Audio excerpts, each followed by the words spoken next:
মাহৰ প্ৰথম দিনটো বেংক একাউণ্টত চেলাৰী ক্ৰেডিট হয়, নটিফিকেশ্যন আহে 25,000 ক্ৰেডিট।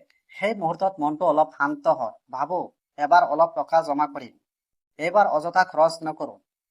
এইবাৰ মাহৰ শেষতো একাউণ্ট বেলেঞ্চ থাকিব, কিন্তু মাহটো আগবাঢ়ে।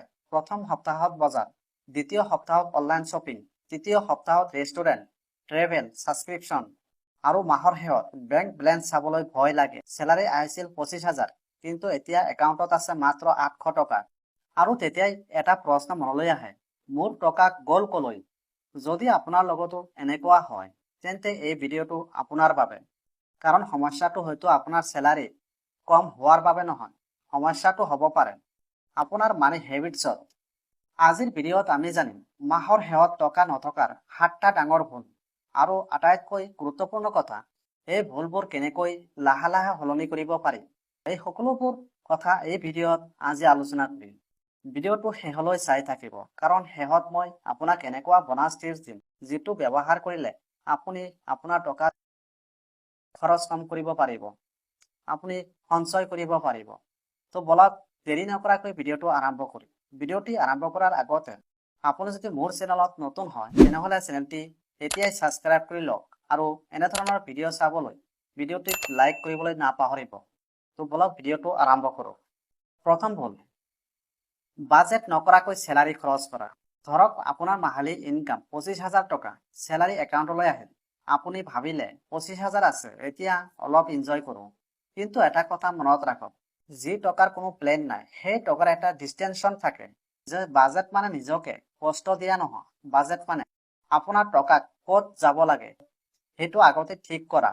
ধৰক 25,000 টকা আপোনাৰ ইনকাম, আপুনি আগতে ভাগ কৰি ল'লে 12,000 টকা ঘৰ আৰু প্ৰয়োজনীয় খৰচ, 5,000 টকা খাদ্য আৰু দৈনন্দিন খৰচ, 3,000 টকা ছেভিং, 2,000 টকা ইমাৰ্জেঞ্চি ফাণ্ড, 3,000 টকা এণ্টাৰটেইনমেণ্ট আৰু অন্যান্য। এইটো কেৱল এটা উদাহৰণ। আপোনাৰ ইনকাম আৰু দায়িত্ব অনুসৰি সংখ্যা বেলেগ হ'ব পাৰে, কিন্তু মূল কথাটো হ'ল চেলাৰী অহাৰ পিছত খৰচৰ কথা ভাবিব নালাগে, চেলাৰী অহাৰ আগতেই টকাৰ প্লেন থাকিব লাগে। দ্বিতীয় ভুল, সৰু সৰু খৰচক গুৰুত্ব নিদিয়া। উদাহৰণ, আপুনি ফুৰিবলৈ গ'লে বা আপোনাৰ ঘৰৰ ওচৰত চাহ দোকানত একাপ চাহ 50 টকাত খালে, 100 টকা স্নেক্স কৰিলে, 150 টকা ফুড ডেলিভাৰী কৰিলে, 200 টকা অনলাইন পাৰ্চেছ কৰিলে। আমি ভাবো আৰে মাত্ৰ 50 টকা, কি হ'ব? কিন্তু সমস্যা এটা 50 টকাত নহয়, সমস্যা হৈছে এই সৰু সৰু খৰচবোৰ প্ৰতিদিনে ৰিপিট হয়। ধৰক আপুনি প্ৰতিদিনে কৰে 100 টকা অতিৰিক্ত খৰচ কৰিলে, তেতিয়াহ'লে মাহিলী আপোনাৰ 3,000 টকা খৰচ হ'ব। অৰ্থাৎ আপুনি অনুভৱ নকৰাকৈ বছৰত প্ৰায় 36,000 টকা খৰচ কৰি আছে। সেইবাবে কেতিয়াবা ডাঙৰ খৰচৰ পৰা বেছি বিপদজনক হয় অদৃশ্য সৰু খৰচ। যে আজিৰ পৰা এটা কাম কৰক, মাত্ৰ 30 দিন আপোনাৰ প্ৰতিটো খৰচ লিখি ৰাখক। চাহৰ পৰা আৰম্ভ কৰি অনলাইন পেমেণ্টলৈকে। মাহৰ শেষত যেতিয়া সকলো যোগ কৰিব, হয়তো আপুনি আচৰিত হ'ব, ইমান টকা মই কেতিয়া খৰচ কৰিলোঁ। তৃতীয় ভুল, চেলাৰী পোৱাৰ পিছত ছেভিং কৰা। এইটো আটাইতকৈ ডাঙৰ ভুল। আমি ভাবোঁ এই মাহত সকলো খৰচ কৰাৰ পিছত যি টকা থাকিব সেইটো ছেভিং কৰিম, কিন্তু বাস্তৱত কি হয় জানা? চেলাৰী আহে, যে বিলছ যায়, শ্বপিং হয়, ফ্ৰেণ্ডছৰ লগত আউটিং হয়, ফুড ডেলিভাৰী হয়, আৰু মাহৰ শেষত সঞ্চয় কৰিবলৈ একো নাথাকে। সেয়েহে এটা স্মল ৰুল মনত ৰাখক, saving first, spend letter. Salary অহাৰ লগে লগে সৰু হ'লেও এটা নিৰ্দিষ্ট এমাউণ্ট ছেভিং একাউণ্টত বা ইনভেষ্টৰ বাবে আঁতৰাই ৰাখক। যেনে আপোনাৰ 500 টকা হ'ব পাৰে, 1,000 টকাও হ'ব পাৰে, বা 2,000 টকাও হ'ব পাৰে। আপোনাৰ সামৰ্থ্য অনুসৰি আপুনি সঞ্চয় কৰিব পাৰে, কাৰণ ছেভিংছৰ বাবে ডাঙৰ চেলাৰীৰ প্ৰয়োজন নহয়, ছেভিংছৰ বাবে প্ৰয়োজন হয় হেবিট। 4 নম্বৰ ভুল, যি ষ্টেটাছ দেখাবলৈ অতিৰিক্ত খৰচ। এইটো এটা অলপ গভীৰ বিষয়। কেতিয়াবা আমি বস্তু কিনা প্ৰয়োজনৰ বাবে নহয়, যে মানুহে কি ভাবিব তাৰ বাবে, যে বন্ধুৰ নতুন ফোন, যে আমাৰো নতুন ফোন লাগে, কোনোবাই ব্ৰেণ্ডেড ড্ৰেছ পিন্ধিছে, আমাৰো লাগে, কোনোবাই এক্সপেঞ্চিভ ৰেষ্টুৰেণ্টত ফটো দিলে আমিও পিছ পৰি থাকিব নিবিচাৰোঁ। ছ'চিয়েল মিডিয়া আমাক এটা ভুল ধাৰণা দিব পাৰে, যিমান বেছি দেখাব পাৰিবা সিমান সফল, কিন্তু বাস্তৱ জীৱনত দামী ফোন আপোনাৰ ৱেল্থ নহয়, দামী কাপোৰ আপোনাৰ ৱেল্থ নহয়, গাড়ী আপোনাৰ ৱেল্থ নহয়। আপুনি কিমান টকা উপাৰ্জন কৰে সেয়া নহয়, কিমান টকা ৰাখিব পাৰে আৰু সঠিকভাৱে ব্যৱহাৰ কৰিব পাৰে, সেইটোহে গুৰুত্বপূৰ্ণ। মনত ৰাখিব, লো প্ৰাইচ আৰু বি ফাইনেন্সিয়েলি ষ্ট্ৰং একে কথা নহয়। 5 নম্বৰ ভুল, ক্ৰেডিট কাৰ্ড আৰু EMIৰ ওপৰত বেছি নিৰ্ভৰ কৰা। ক্ৰেডিট কাৰ্ড নিজের বেয়া বস্তু নহয়, EMIও সদায় বেয়া নহয়, কিন্তু সমস্যা হয় যেতিয়া আমি মোৰ হাতত এতিয়া টকা নাই এই কথাটো অপেক্ষা কৰি কওঁ, ক্ৰেডিট আছে নহয়। 50,000 টকা চেলাৰী থকা মানুহে 80,000ৰ পৰা ফোন EMIতে কিনিলে। সেই ফোনটো কেৱল ফোন নহয়, তাৰ লগত আহিব পাৰে EMI, ইণ্টাৰেষ্ট, বিল আৰু ফাইনেন্সিয়েল প্ৰেছাৰ। এটা প্ৰেছাৰে কৰা আগতে নিজকে সোধক, মই এই বস্তুটো কেছত কিনিব পাৰিলোহেঁতেন না? যদি উত্তৰ নাই হয়, তেন্তে হয়তো আপুনি সেই বস্তুটো এতিয়াই কিনিব নালাগে। ক্ৰেডিট লিমিট আপোনাৰ ইনকাম নহয়। এই এটা বাক্য মনত ৰাখক। 6 নম্বৰ ভুল, ইমাৰ্জেঞ্চি ফাণ্ড। জীৱন সদায় প্লেন অনুসৰি নচলে। এদিন হঠাৎ ফোন নষ্ট হ'ব পাৰে, বাইক ৰিপেয়াৰ কৰিব লাগিব পাৰে, ঘৰত আনএক্সপেক্টেড এক্সপেন্সেছ আহিব পাৰে, ইনকাম কিছুদিনৰ বাবে কমি যাব পাৰে। তেতিয়া যদি আপোনাৰ কোনো ইমাৰ্জেঞ্চি সেভিং নাথাকে, আপুনি বাধ্য হৈ বন্ধুৰ পৰা ধাৰ ল'ব পাৰে, ক্ৰেডিট কাৰ্ড ব্যৱহাৰ কৰিব পাৰে, লোন ল'ব পাৰে আৰু এটা সৰু প্ৰব্লেম ডাঙৰ ফাইনেন্সিয়েল প্ৰব্লেম হৈ পৰিব পাৰে।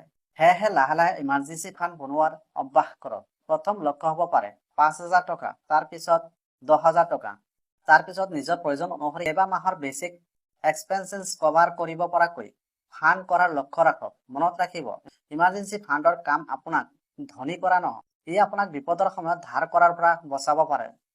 7 নম্বৰ ভুল, মোৰ চেলাৰী কম সেয়েহে মই সেভিং কৰিব নোৱাৰো। এইটো হয়তো আটাইতকৈ বিপদজনক চিন্তা। মোৰ চেলাৰী মাত্ৰ 15,000 টকা, মোৰ চেলাৰী 20,000 টকা, মোৰ ইনকাম কম। সঁচা কথা যে কম ইনকামত সেভিং কৰা কঠিন, কিন্তু এটা কথা মনত ৰাখক, কম ইনকাম আৰু জিৰো ফাইনেন্সিয়েল প্লেনিংৰ কথা নহয়। যদি আপুনি 20,000 উপাৰ্জন কৰে আৰু 20,000 খৰচ কৰে আৰু ইনকাম 50,000 হলেও যদি 50,000 খৰচ কৰে, সমস্যাটো চেলাৰী নহয়, সমস্যাটো স্পেন্ডিং হেবিট। সমস্যাটো হৈছে আপোনাৰ অভ্যাস। আপুনি প্ৰথমে 500 টকাকৈ সেভিং কৰিব পাৰে, তাৰপিছত 1,000 টকা। ইনকাম বাঢ়িলে সেভিংও বঢ়াব পাৰে। লক্ষ্যটো প্ৰথম ডাঙৰ এমাউণ্ট নহয়, লক্ষ্যটো হৈছে আপোনাৰ হেবিট কৰা, অৰ্থাৎ আপোনাৰ অভ্যাস কৰা। ভিডিঅ'টিৰ আৰম্ভণিত মই আপোনাক এটা বোনাছ টিপছৰ কথা কৈছিলো। সেই টিপছটো হৈছে এতিয়া আপোনাৰ বাবে 30 দিনৰ চেলেঞ্জ। আগন্তুক 30 দিনত এই 5টা ৰুল ব্যৱহাৰ কৰি আপুনি চাব পাৰে। 1 নম্বৰ ৰুল, প্ৰতিটো খৰচ লিখিব। 2 নম্বৰ ৰুল, চেলাৰী অহাৰ লগে লগে সেভিংৰ এমাউণ্ট আঁতৰাব। ৰুল নম্বৰ 3, অপ্ৰয়োজনীয় অনলাইন শ্বপিঙত 30 দিন বন্ধ ৰাখিব। ফুড ডেলিভাৰী আৰু বাহিৰত খোৱাৰ সংখ্যা কমাব। 5 নম্বৰ ৰুল, প্ৰতিদিনে মাত্ৰ 5 মিনিট নিজৰ ফাইনেন্সিয়েল চিটুৱেশ্যন চাব। 30 দিনৰ পিছত আপোনাৰ বেংক বেলেঞ্চতকৈও ডাঙৰ এটা বস্তু সলনি হ'ব পাৰে, আপোনাৰ ফাইনেন্সিয়েল এৱাৰনেছ।